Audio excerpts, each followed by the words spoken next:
नमस्कार दोस्तों, स्वागत है आपके अपने YouTube चैनल G2U RJ पर। तो जैसा कि दोस्तों हमने आपके लिए ज्योग्राफी के जो पिछले जो पार्ट लेके आए थे, तो उसके अंदर हमने राजस्थान की जो स्थिति एंड विस्तार की बात की थी। स्थिति एंड विस्तार के अंदर हमने अक्षांशीय विस्तार, देशांतरिक विस्तार और राजस्थान की जो सीमांकन जो जिले हैं उन सीमांकन जिलों के अंदर जो आंतरिक जिले, बहिर्वर्ती जिले, इन सारों की हमने बात कर ली थी। आज हम राजस्थान का जो नवीन संभागीय जो व्यवस्था है, इस नवीन संभागीय व्यवस्था की आज हम बात करने वाले हैं दोस्तों। तो नवीन संभागीय व्यवस्था की बात करेंगे तो पुराने हमारे संभाग थे, उन संभागों की संख्या हमारी 7 है और अब जो हमारे 3 नए संभाग बनाए गए हैं, तो 3 जो नए संभाग हैं वो नवीन संभागीय व्यवस्था के अंदर दोस्तों हमारे ऐड होंगे। तो इसके अंदर हम देखते हैं कि नवीन जो संभागीय व्यवस्था है इसके बारे में थोड़ी सी जानकारी ले लेते हैं। तो 17 मार्च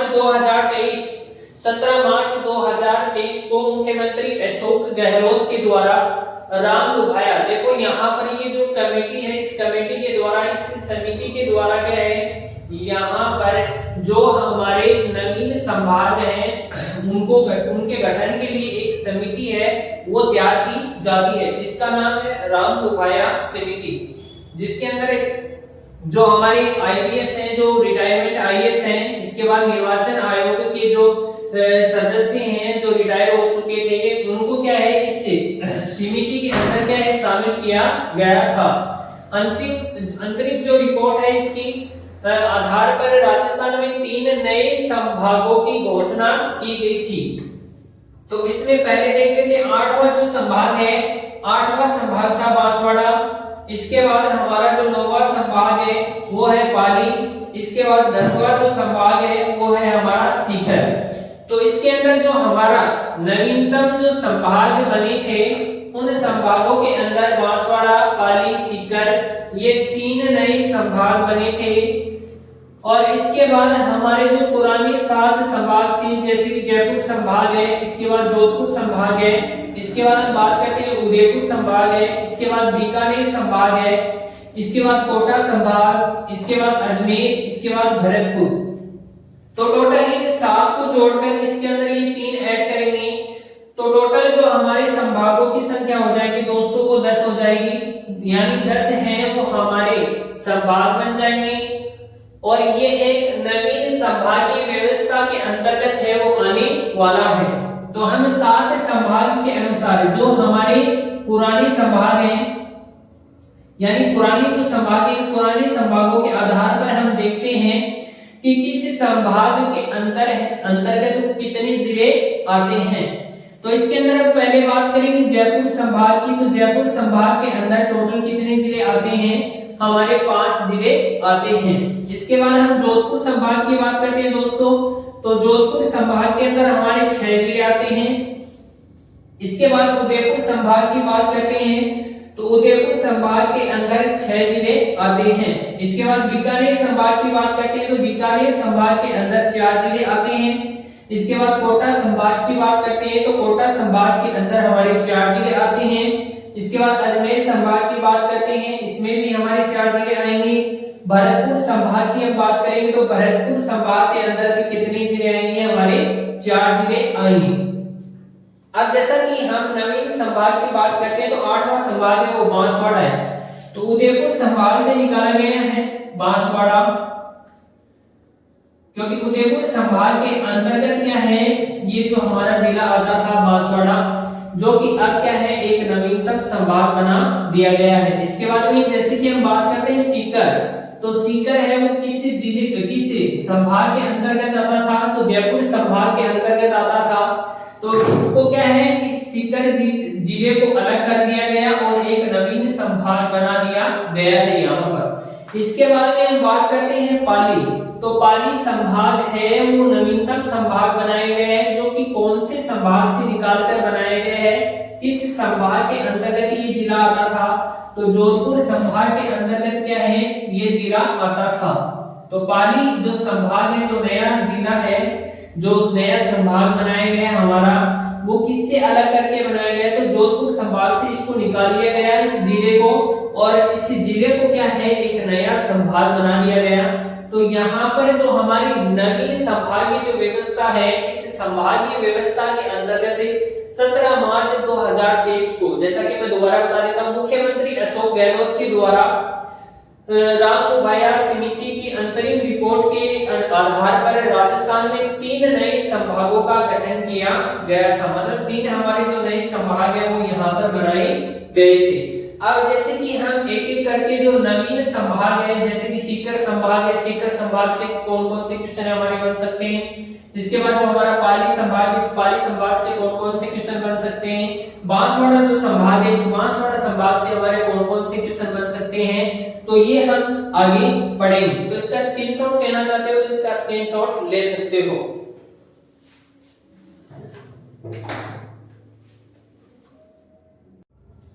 तो चलो दोस्तों आगे हम बात करते हैं नवीन संभागीय व्यवस्था है उसकी। तो आगे हम जानेंगे, पहले हम 10वें संभाग की बात करते हैं। तो हमारा जो सीकर संभाग है, इस सीकर संभाग की हम बात करते हैं। तो यहाँ पर लिख लेते हैं हम सीकर संभाग, सीकर संभाग। अब सीकर जो संभाग है, इस संभाग के अंदर हमारे जो कितने जिले, किन किन जिलों से जो हमारे कौन कौन सी जो संभाग से जिले हैं वो इसके अंदर ऐड हुए हैं। तो हम बात कर लेते हैं। एक तो हमारा बीकानेर है, बीकानेर संभाग। इस संभाग से एक जिला है चूरू, वो इस सीकर संभाग के अंतर्गत आया है दोस्तों। इसके बाद हम दूसरे संभाग की बात करते हैं। तो दूसरा हमारा जो संभाग है वो जयपुर संभाग है। तो जयपुर संभाग से हमारे झुंझुनू है, इसके बाद में सीकर है।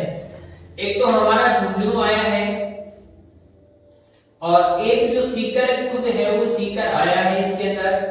तो झुंझुनू और सीकर जयपुर संभाग से क्या है यहाँ पर अलग होके आए हैं, जो सीकर संभाग के अंदर जुड़े हैं। इसके बाद बीकानेर संभाग से हमारा जो चूरू जिला है वो क्या है अलग होके इस संभाग के अंदर जुड़ गया है। हमारा जो नया संभाग सीकर संभाग बना है उसके अंदर जुड़ गया है।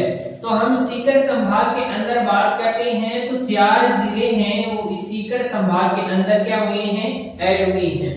तो यहाँ पर हम बात किसकी कर रहे हैं दोस्तों, सीकर संभाग की बात कर रहे हैं यहाँ पर। तो सीकर संभाग के बारे में, क्योंकि नवीनतम जो हमें संभागीय व्यवस्था है वो इसलिए पढ़नी पड़ेगी दोस्तों, क्योंकि ज्योग्राफी के अंदर जैसे कि हमारा अपवा तंत्र है, नदियां हैं वो कहां से निकलती हैं। तो जो अपवा तंत्र है, जो निकलने का जो स्थान है वो भी क्या हुआ, उद्गम क्षेत्र है, उसका उद्गम क्षेत्र भी चेंज हुआ है।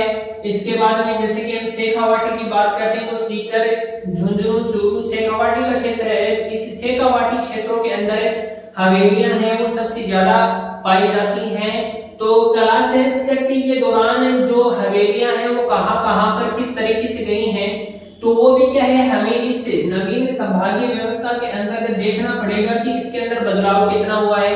इसके बाद में हम जैसे कि जो सभ्यता है, किस नदी के किनारे पर कौन सी सभ्यता विकसित हुई है, तो वो सभ्यताएं भी क्या है हमें इस बदले हुए भूगोल के अंतर्गत क्या है पढ़नी पड़ेगी। क्योंकि नदियों के द्वारा जो उद्गम स्थल है, नदियां कौन से जिले से निकलती हैं, कौन से संभाग से होकर बहती हैं, तो ये सारी की सारी जानकारी है वो हमें इन नवीन संभागीय व्यवस्था के दौरान क्या है पता चलेगी। पता चलने के बाद में हमें कौन सी छतरी कहाँ पे, छतरियां कहाँ पे हैं, हवेलियां कहाँ पे हैं, इसके बाद में जैसे कि नदियों का जो उद्गम स्थल है वो कहाँ पर है, किस प्रकार से है, ये सारी की सारी बातें हैं हमें नवीन संभागीय व्यवस्था जानने के बाद में सारी है वो पता चल जाएगी। तो सीकर संभाग की हम बात कर रहे थे। सीकर संभाग के अंदर 4 जिले हैं। तो 4 जिलों की हम बात करते हैं तो यहाँ पर आ जाता है हमारा झुंझुनू। झुंझुनू की बात करते हैं। झुंझुनू के बाद में यहाँ पर आ जाता है हमारा नीम का थाना, नीम का थाना। इसके बाद में यहाँ पर हम बात करते हैं तो दोस्तों ये आ जाता है हमारा सीकर। इसके बाद में हम ऊपर की बात करते हैं तो यहाँ पर कौन सा जिला आएगा हमारा, चूरू आएगा। तो चूरू, झुंझुनू, नीम का थाना और सीकर, ये जो हमारे 4 जिले हैं, इन 4 जिलों से हमारा जो ये सीकर संभाग है, ये सीकर संभाग बनाया गया है। पहले जैसे कि हम चूरू की बात करते हैं तो यहाँ पर चूरू है वो बीकानेर संभाग से अलग करके किस में ऐड कर दिया गया है, यहाँ पर सीकर संभाग के अंदर ऐड कर दिया गया है। इसके बाद में देखो जो दोस्तों झुंझुनू कहाँ पर था, किस संभाग का भाग था पहले, तो ये है जयपुर संभाग का भाग था, जो अब अलग करके किस नए संभाग के अंदर ऐड कर दिया गया है, तो हमारे सीकर संभाग के अंदर ऐड कर दिया गया है। इसके बाद में हम नीम का थाना की बात करते हैं तो नीम का थाना है वो क्या है, एक नया जो भाग है वो इसके अंदर जिले के रूप में बनाया गया है। इसके बाद में सीकर है तो सीकर पहले किसका भाग था, जयपुर संभाग का भाग था, अब इसी को किसके अंदर ऐड कर दिया गया है, सीकर संभाग के अंदर ही क्या इस क्षेत्र को क्या है ऐड कर दिया गया है। तो यहाँ पर आपको पता होना चाहिए कि टोटल जो हमारे जिले हैं उनकी संख्या कितनी है, सीकर संभाग के अंदर 4 है। अब जैसे कि हम शेखावाटी की बात करते हैं तो शेखावाटी के अंदर एकमात्र नदी है वो बहती है, तो उस नदी का नाम है कांतली नदी। कांतली नदी, तो कांतली नदी का हम बात करते हैं तो कांतली नदी है वो रेवासा की पहाड़ियां सीकर से निकलती है, रेवासा की पहाड़ियां, रेवासा की पहाड़ियां सीकर से क्या है इस नदी का उद्गम है, उद्गम स्थल है। तो अब हम बात करते हैं तो कांतली नदी का अब उद्गम स्थल भी क्या है, इस नीम का थाना सीकर बनने के बाद में क्या हो गया, जैसे कि इसके किनारे के ऊपर कांतली नदी के किनारे के ऊपर क्या है हमारी एक सभ्यता विकसित हुई है, उस सभ्यता का नाम है गणेश्वर सभ्यता, गणेश्वर सभ्यता। अब हमें देखो मैंने आपको बताया कि नदियों का उद्गम स्थल भी आपको पढ़ना पड़ेगा, अपोहा तंत्र की हम बात करते हैं। इसके बाद में हमें जो सभ्यताएं हैं जैसे कि इतिहास के अंदर आती हैं तो इतिहास के अंदर भी हमें सभ्यताओं के बारे में जानकारी प्राप्त करनी पड़ेगी। इसके बाद में हम बात करते हैं जैसे कि आर्ट एंड कल्चर की बात करते हैं, इसके अंदर छतरियां, हवेलियां, ये सारी की सारी हमें पढ़नी पड़ेगी, क्योंकि इनके अंदर जैसे कि सभ्यता पहले गणेश्वर सभ्यता है वो किस नदी के किनारे है, तो कांतली नदी के किनारे है। अब हम बात करते हैं कि गणेश्वर सभ्यता है कहां पर, तो पहले सीकर के अंदर थी, अब नीम का थाना जो हमारा नवीन जो जिला बना है इस नवीन जिले के अंदर क्या है जो हमारी गणेश्वर सभ्यता है वो स्थित है। तो हमें ज्योग्राफी के दौरान जो हमारा भूगोल है इस भूगोल के दौरान भी जैसे कि अपोहा तंत्र है, इसके बाद में जो हमारा जलवायु है, इसके बाद में हम आर्ट एंड कल्चर की बात करते हैं, हम इतिहास की बात करते हैं, तो इन सारों के जो आंकड़े हैं वो हमें क्या है जो नवीन संभागीय व्यवस्था के दौरान क्या है हमें पता चलेगी। तो इसके बाद में जैसे कि हम बात करते हैं आगे, तो आगे हम बात करेंगे पाली संभाग की। तो दोस्तों इसका स्क्रीनशॉट लेना चाहते हो तो स्क्रीनशॉट ले लो।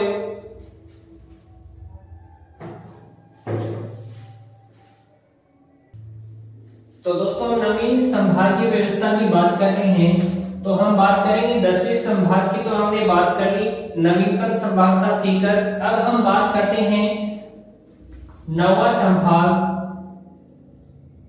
संभाग पाली।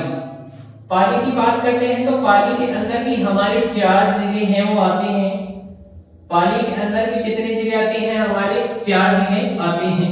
तो पाली के अंदर हम दोस्तों देखते हैं तो यहाँ पर जैसे कि हम बात करते हैं तो यहाँ ये जो भाग है ये पाली, इसके बाद में आगे की बात करेंगे पाली के बाद में ये आ जाता है हमारा जालोर।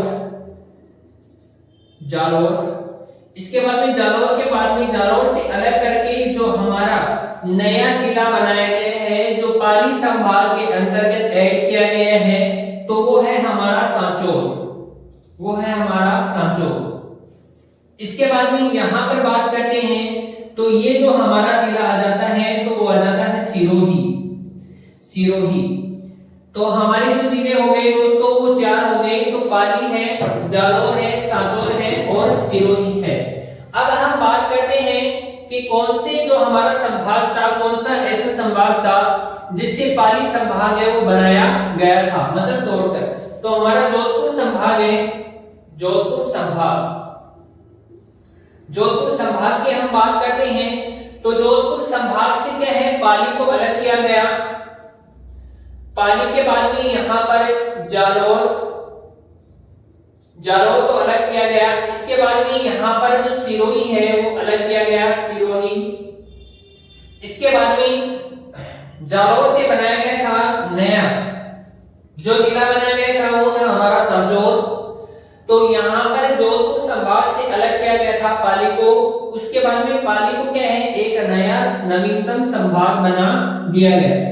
अब देखेंगे इसके अंदर जो हमारा जो परिवर्तन हुआ है वो किस प्रकार से हुआ है, आपको परिवर्तन है वो किस प्रकार से देखने को मिलेगा यहाँ पर। तो दोस्तों हम बात करते हैं तो पर्यटन की हम बात करते हैं तो पर्यटन क्षेत्र के अंदर ही यहाँ पर बहुत बड़ा बदलाव है वो देखने को मिल सकता है। जैसे कि माउंट आबू जो सर्किट था, माउंट आबू सर्किट की हम बात करते हैं, जैसे कि जालौर है, सिरोही है, इसके बाद में पाली का जो भाग लगता था। तो इसके अंदर जैसे कि अब क्या है पर्यटन जो क्षेत्र है इस पर्यटन सर्किट के अंदर क्या है आपको बदलाव है वो नजर आएगा, क्योंकि यहाँ पर सिरोही के अंदर है वो माउंट आबू सर्किट स्थित है। इसके बाद में हम दोस्तों बात करते हैं तो नर्मदा नहर की हम बात करते हैं। नर्मदा नहर जिससे कि यहाँ पर जो हमारे शुष्क क्षेत्र थे इन शुष्क क्षेत्रों के ऊपर क्या है जैसे कि पेयजल की सुविधा है, हमारी जो सिंचाई की सुविधा है वो इस नहर के माध्यम से उपलब्ध करवाई जाती थी। तो हम बात करते हैं तो पहले जैसे कि बात करते हैं तो नर्मदा नहर है वो कहाँ पर है वो जैसे कि पानी अपना उपलब्ध करवाती थी। तो जैसे कि हम बात करते हैं तो जालौर और जो बाड़मेर का जो क्षेत्र था इस बाड़मेर के क्षेत्र के अंदर जो नर्मदा नहर का पानी वो पहुंचता था। अब हम नवीनतम आंकड़ों की बात करेंगे तो इसके अंदर जो बदलाव है वो किस प्रकार से हुआ है। तो बदलाव इसके अंदर इस प्रकार से हुआ है जैसे कि यहाँ पर हम बात करते हैं पहले सिरोही के अंदर से गुजरती थी और सिरोही और बाड़मेर के अंदर, अब नवीनतम जो हमारा जिला बन गया सांचौर जो कि जालौर को तोड़कर बनाया गया है। तो यहाँ पर हमारा सांचौर और बाड़मेर के अंदर है वो नर्मदा नहर के द्वारा क्या किया जाएगा, यहाँ पर सिंचाई की सुविधा है जैसे कि बूंद बूंद सिंचाई प्रणाली है वो इसके अंतर्गत ही क्या है अपनाई गई थी बूंद बूंद सिंचाई प्रणाली योजना, जिसके द्वारा क्या है हमारा जो जल है वो व्यर्थ ना बहे। ठीक है, इसलिए क्या है किसानों को एक सुझाव दिया गया है कि ज्यादा से ज्यादा आप क्या करें बूंद बूंद सिंचाई प्रणाली का उपयोग करें जिससे कि हमारा जो जल स्तर है वो अच्छा हो सके। तो इस प्रकार से जो हमारा पाली संभाग है तो पाली संभाग जिसके अंदर 4 जिले हैं, नौवा क्या है संभाग है हमारा नवीनतम। तो इस प्रकार से हमारे चैनल के ऊपर क्या है G2U RJ के ऊपर क्या है आपको इस प्रकार से जो नवीन संभागीय व्यवस्था है इसके बारे में आपको ज्यादा से ज्यादा जो नवीनतम आंकड़े हैं आपके सामने रखे जाएंगे और इसी प्रकार से आपको इसी मेथड के अनुसार क्या है आपको क्या है सारी जो ज्योग्राफी है वो इस चैनल के ऊपर निःशुल्क करवाई जाएगी। तो दोस्तों अपने दोस्तों के साथ में शेयर करें और इसका स्क्रीनशॉट ले लें। इसके बाद में हम 8वें संभाग की ओर चलते हैं दोस्तों, इसका एक बार स्क्रीनशॉट ले लें आप। तो चलो दोस्तों हम आगे बात करते हैं जो हमारा 8वां संभाग है। 8वां संभाग, इस 8वें संभाग की बात करते हैं तो नवीनतम जो 8वां संभाग है वो हमारा कौन सा है दोस्तों, तो बांसवाड़ा की बात करते हैं। बांसवाड़ा जिसके अंदर हमारे जो जिले हैं वो जिले कितने हैं, तो इसके अंदर 3 जिले हैं। इसके अंदर 3 जिलों को शामिल किया गया है। 3 जिले इसके अंदर, तो जिलों की हम बात कर लेते हैं। जैसे कि जो पहला जिला है हमारा ये, इसके अंदर हम बात करें तो ये डूंगरपुर। इसके बाद में दूसरे जिले की हम बात करते हैं तो यहाँ पर प्रतापगढ़। इसके बाद हम तीसरे जिले की बात करते हैं तो ये हमारा आ जाता है, ऊपर की तरफ लिख देता हूं मैं, नीचे की तरफ अगर नहीं लिखा है तो यहाँ पर ये आ जाता है हमारा बांसवाड़ा। बांसवाड़ा। तो अब हम जैसे कि बात करेंगे दोस्तों कि बांसवाड़ा है, बांसवाड़ा जो संभाग है वो किस संभाग से अलग किया गया है, तो हम देखते हैं बांसवाड़ा संभाग। बांसवाड़ा संभाग किससे अलग किया गया, कौन से संभाग से अलग किया गया इसको, तो हम बात करते हैं तो जोधपुर संभाग से, सॉरी जोधपुर नहीं उदयपुर संभाग आएगा। उदयपुर संभाग से उदयपुर संभाग से इसे अलग किया गया है। इसके बाद में हम बात करते हैं उदयपुर से कौन कौन से, डूंगरपुर, इसके बाद में बांसवाड़ा, डूंगरपुर बांसवाड़ा, और जो हमारा प्रतापगढ़ है, प्रतापगढ़, डूंगरपुर, बांसवाड़ा और प्रतापगढ़, ये जो जिले हैं वो बांसवाड़ा संभाग के अंदर क्या है, लिए गए हैं। नया संभाग है वो हमारा बांसवाड़ा संभाग बनाया गया है, जो कि उदयपुर को क्या है, उदयपुर से अलग करके बनाया गया है, डूंगरपुर, बांसवाड़ा और प्रतापगढ़। अब हम बात करते हैं, जैसे कि आपसे जो एग्जाम के अंदर क्वेश्चन पूछा जा सकता है कि जैसे कि राजस्थान का सबसे छोटा जो संभाग है वो कौन सा है। तो छोटे संभाग की हम बात करते हैं तो पहले भरतपुर को हम पढ़ते थे, पर अब हम किसे पढ़ेंगे, बांसवाड़ा को, क्योंकि इसके अंदर डूंगरपुर, प्रतापगढ़ और बांसवाड़ा ये तीन ही क्या है, जिले शामिल है। तो तीन जिलों का क्या है, सबसे छोटा संभाग है वो कौन सा हो गया, हमारा बांसवाड़ा संभाग हो गया है। बांसवाड़ा संभाग की हम खास बात देखते हैं, जानते हैं। तो बांसवाड़ा जो संभाग है इसके अंदर, इसको देखो नीचे का जो भाग है तो इसको माही बेसिन, छप्पन का मैदान, इसके बाद में जो वागड़ का मैदान के नाम से भी क्या इसे जाना जाता है। माही की हम बात करते हैं तो जैसे कि प्रश्न आपको इस प्रकार से पूछा जा सकता है दोस्तों कि कौन कौन सा संभाग है वो आपस के अंदर जो सीमाएं हैं वो बनाता है, या माही नदी है वो कौन कौन से संभाग की सीमाएं बनाती हैं। तो इसके अंदर हम बात करते हैं कि जैसे कि जो सोन नदी है जो कि उदयपुर की रिसते हुई पहाड़ी से निकलकर आती है, तो वो कहां पर, उदयपुर के अंदर से होती हुई बांसवाड़ा, इसके बाद में उदयपुर, इसके बाद में डूंगरपुर, प्रतापगढ़, इस प्रकार से सीमा बनाती हुई वो जो माही नदी है वो गुजरात के अंदर चली जाती है। तो इस प्रकार से हमें ध्यान रखना पड़ेगा। जैसे कि उदयपुर का एक जो नया उदयपुर को तोड़कर बनाया गया है, सलूंबर जो जिला बनाया गया है, तो सलूंबर के अंदर से होकर के जो हमारी माही नदी वो गुजरती है। तो आपको प्रश्न इस प्रकार से पूछा जा सकता है कि माही नदी है वो कौन कौन से संभाग की सीमाएं बनाती है। तो उदयपुर संभाग और बांसवाड़ा संभाग की सीमा बनाती है। इसके बाद में हम बात करते हैं, जैसे कि जो हम बात करते थे, पहले बात करते थे कि आदिवासियों की जो संख्या, आदिवासी जो जनजाति है इनकी सबसे ज्यादा जो संख्या है वो कौन से संभाग के अंतर्गत पाई जाती है। तो दोस्तों वो उदयपुर संभाग के अंतर्गत पाई जाती थी। जैसे कि हम डामोर जनजाति की बात करते हैं तो डामोर जनजाति का जैसे कि 98% है, 98% डामोर जनजाति वो कहां पर पाई जाती है, जो आदिवासियों की जो जनजाति है वो कहां पर पाई जाती है, तो वो डूंगरपुर के अंदर पाई जाती है। तो हम सबसे ज्यादा जो आदिवासी जो जनजाति वाली जो संख्या वाला जो संभाग है वो किसे कहेंगे, तो हम बांसवाड़ा को कहेंगे, ना कि उदयपुर को। ठीक है, तो इस प्रकार से हमारा ये 8वां संभाग था बांसवाड़ा, जो कि उदयपुर संभाग से अलग करके बनाया गया है। तो इसके अंदर उदयपुर के कौन कौन से शामिल जिले हैं, डूंगरपुर है, बांसवाड़ा, प्रतापगढ़, इन तीनों जिलों को मिलाकर के इस बांसवाड़ा संभाग का निर्माण किया गया है। इसके बाद राजस्थान का सबसे छोटा संभाग है जिसके अंदर 3 जिले क्या है शामिल हैं। पहले भरतपुर था, अब नवीनतम आंकड़ों के दौरान क्या है हमारा बांसवाड़ा है वो सबसे छोटा संभाग हो गया। तो दोस्तों इस प्रकार से नवीन संभागीय व्यवस्था पढ़ने के दौरान ही हमें क्या है जो अनेक प्रकार का जो बदलाव है, जैसे कि भूगोल के अंदर बदलाव है, जैसे कि हमारा इतिहास है इसके अंदर बदलाव है, जैसे कि हमारा आर्ट एंड कल्चर है इसके अंदर बदलाव है। तो इन नवीन संभागीय व्यवस्था है इसको पढ़ने के बाद ही क्या है हमें सारी जानकारी वो पता चलेगी। तो इस प्रकार से दोस्तों, इस प्रकार से आपको क्या है हमारे चैनल के ऊपर नवीन आंकड़ों के द्वारा क्या है इन संभागों को बताया जाएगा, और इस प्रकार से हमारी जो क्लासें हैं वो रेगुलर चलती रहेंगी। आपको क्या है इस प्रकार का कंटेंट है वो दिया जाएगा। तो अपने दोस्तों के साथ में भी शेयर करें। अगर आपने चैनल को सब्सक्राइब नहीं किया तो आप भी करें, बेल आइकन को प्रेस करें। धन्यवाद दोस्तों।